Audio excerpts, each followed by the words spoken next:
17 আসনের মাটি ও মানুষের নেতা, যিনি আমাদের এই 17 আসনের নেতাকর্মীদের বিপদের দিনে ছিলেন, সেই নেতা বিশিষ্ট শিল্পপতি আমাদের কাছের বড় ভাই জনাব কামাল জামান মোল্লা ভাই। আপনারা জানেন যেই মুহূর্তে আমাদের প্রধান উপদেষ্টা আমাদের ভারপ্রাপ্ত চেয়ারম্যান তারেক রহমানের সাথে দেখা করলেন, লন্ডনে দেখা হয়েছে, তাদের বৈঠক হয়েছে, সেই মুহূর্ত থেকে তারা ষড়যন্ত্রের জাল বুনছেন। যখন উপদেষ্টা পরিষদ নির্বাচন কমিশনকে বললেন যে আপনারা ডিসেম্বরের মধ্যে নির্বাচনের সকল কাজ প্রস্তুত করেন, ঠিক তার পরের দিন হতে এই ষড়যন্ত্র, এই খুন, এই হত্যা শুরু হলো এবং হত্যার পরে তারা নিজেরা হত্যাকাণ্ড ঘটিয়ে তাদের লোক দিয়ে মিছিল মিটিং করিয়ে অশান্ত এক পরিবেশ সৃষ্টি করেছেন।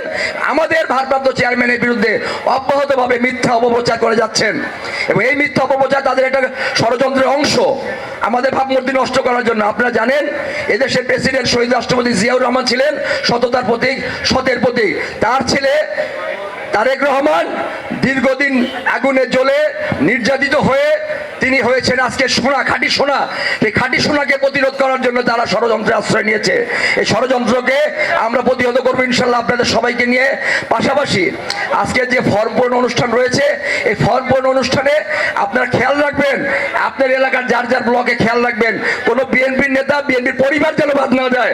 অনেক পরিবার রয়েছে যারা দুঃশাসনের সময় আমাদের পাশে ছিলেন, এমন পরিবার ছিলেন ওই 88 সালে ছিলেন, 96-তে ছিলেন, 111-এ ছিলেন, এই 17 বছর ছিলেন, তারা যেন বাদ না পড়ে।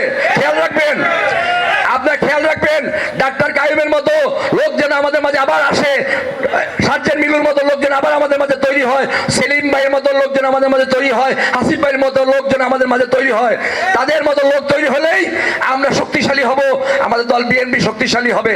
পাশাপাশি বলতে চাই, খালেদা জিয়াকে জেলে নিয়ে অত্যাচার করেছেন, নির্যাতন করেছেন, প্রায় পঙ্গু করেছেন, বিচার আমরা পাই নাই, পেয়েছি?